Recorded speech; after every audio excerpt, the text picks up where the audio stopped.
मैं खड़ा हूँ DLF मॉल के सामने और यार यहाँ से मैं आज तक कुछ नहीं खरीद पाया। यार मुझे नोएडा में 3 से 4 साल हो गए, लेकिन मैं यहाँ से आज तक कुछ भी नहीं खरीद पाया। यार यहाँ पर इतनी चीजें महंगी हैं या फिर मैं बहुत ज़्यादा गरीब हूँ। मैं जब भी आया यहाँ पे रील बनाई, एक दो फोटो बनाई ऐसे मटक मटक के और चला गया। लेकिन आज मैं कुछ यहाँ पर ऐसा खरीदूंगा जिससे कि आपकी आंखें फटी की फटी रह जाएंगी। और जिस दुकान से मैं वो खरीदूंगा सामान, हो सकता है कि उसकी गांड भी फट जाए। सुबह 10 बजे, पौने 10 भी हो सकते हैं। गाइस, मैं नहा धो के तैयार हो गया हूँ। चश्मा तो मैंने ऐसे लगा रखा है जैसे कि मैं बहुत बड़ा करोड़पति की झाट हूँ। चलो चलते हैं नोएडा सेक्टर 18 की ओर।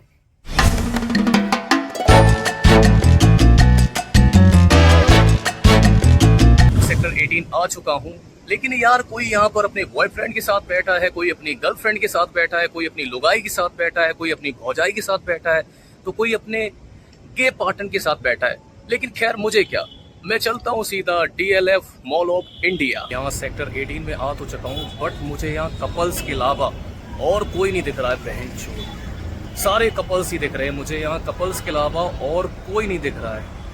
बहन चोद, सारी दुनिया कपल्स में ही जुड़ी हुई है और इसके अलावा कोई दुनिया नहीं है क्या? गाइस, मैं खड़ा हूँ DLF मॉल के सामने और यार यहाँ से मैं आज तक कुछ नहीं खरीद पाया। यार मुझे नोएडा में 3 से 4 साल हो गए, लेकिन मैं यहाँ से आज तक कुछ भी नहीं खरीद पाया। यार यहाँ पर इतनी चीजें महंगी हैं या फिर मैं बहुत ज़्यादा गरीब हूँ। मैं जब भी आया यहाँ पे रील बनाई, एक दो फोटो बनाई ऐसे मटक मटक के और चला गया। लेकिन आज मैं कुछ यहाँ पर ऐसा खरीदूंगा जिससे कि आपकी आंखें फटी की फटी रह जाएंगी। और जिस दुकान से मैं वो खरीदूंगा सामान, हो सकता है कि उसकी गांड भी फट जाए। वैसे गाइस, मॉल में कितनी ठंडी AC चल रही है और उसमें ऐसा लग रहा है जैसे कि सैंड की बोतल डाल दी हो। बाहर तो मेरे सर का पसीना गांड तक आ गया था और यहाँ तो मुझे काफी ज्यादा मजा आ रहा है। जारा के शोरूम में जाते ही मेरी गांड फट गई।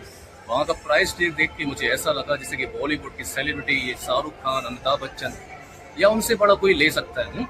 सही कहती थी अम्मी जान कि जो भी चीज महंगी होती है वहाँ पर गरीबों को नहीं जाना चाहिए। और देखो तो, मैं आज यहाँ चश्मा लगा के आ गया हूँ। अब मुझे समझ में नहीं आ रहा कि मैं कहाँ जाऊँ।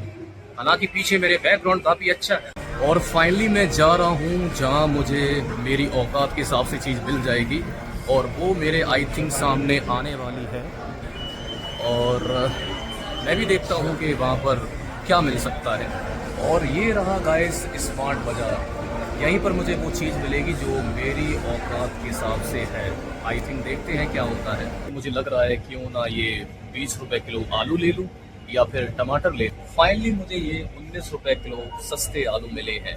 क्या इन्हें ही खरीद लूँ? लेकिन फिर सोच रहा हूँ हमारे सोम बाजार में तो 19 रुपए के 2 किलो आलू मिल जाते हैं। लेकिन यार कैश काउंटर पे लेने जाऊंगा वो भी कहेगा, समझ जाओ तुम लोग क्या कहेगा। देखो माँ, मैं फिर से खाली हाथ आ रहा हूँ। मैंने इस बार भी कुछ नहीं खरीदा। और गाइस, मैं हर बार की तरह इस बार भी खाली हाथ चला आया हूँ। पहले सोचा 20 रुपए किलो आलू खरीद लूँ, फिर मैंने सोचा हमारे सोम बाजार में 20 के 2 किलो आलू मिल जाएंगे। और अगर मैं कैश काउंटर पे गया तो ये काफी ज्यादा बेकार वाली बात होगी। वो कैश काउंटर वाला भी मुझसे मन ही मन में कहेगा कि भोसड़ी वाला सिर्फ मॉल ऑफ इंडिया में ये आलू लेने आया। उसको खरीदने के लिए मुझे 20 रुपए का कैरी बैग लेना पड़ता और ये मेरे लिए काफी ज्यादा बेइज्जती की बात होती। तो गाइस, अब मैं जा रहा हूँ। मैं बाल खड़े करके आया था और फाइनली मुझे बाल नीचे करके जाना पड़ेगा। और हर बार की तरह गाइस, इस बार भी गाड़ मरा के चला आया। अब मैं सोच रहा हूँ जब अमीर हो जाऊंगा तभी आऊंगा इस मॉल में, या फिर सोच रहा हूँ कि सरोजनी नगर चला जाता। फाइनली मॉल ऑफ इंडिया से तो चला आया, तो सोचा ये स्लाइस ही पी लूं, क्योंकि हर बार की तरह मैं खाली हाथ क्यों चला आता हूँ। मुझे काफी ज्यादा प्यास लग रही थी, तो मैंने सोचा ये 20 रुपए की स्लाइस ही मेरे लिए काम में आए।